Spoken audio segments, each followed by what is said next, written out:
In the last video, we talked about how teachers can strategically and intentionally develop relationships with and between students. Today, we will talk about how we use these relationships to facilitate learning with high expectations.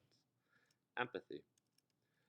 In 2016, teacher Donna De La Cruz elicited from her students responses to this question, what kids wish their teacher knew.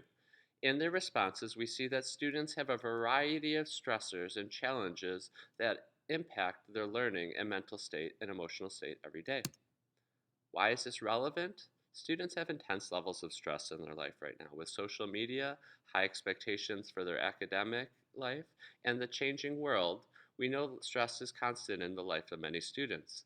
The hippocampus, when encountering chronic stress, shrinks in size. This is significant because the hippocampus is also responsible for long-term memory retention of learning.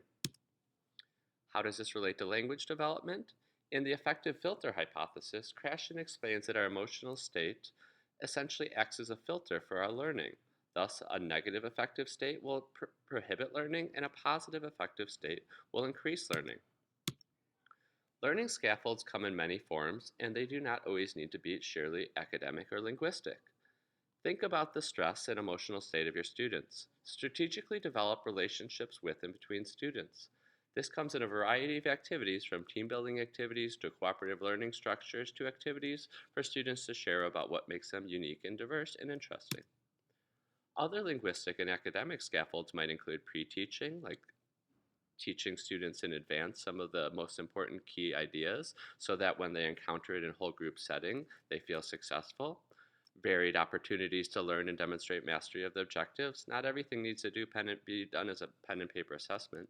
Small group instruction is a great way to meet the needs of diverse learners at their specific place in the learning continuum.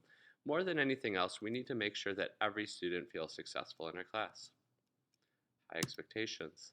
Empathy and compassion comes with high expectations. The purpose of relationship building is not to feel bad for the students or to feel helpless or to prioritize socializing over academic discourse, nor is it to lower expectations.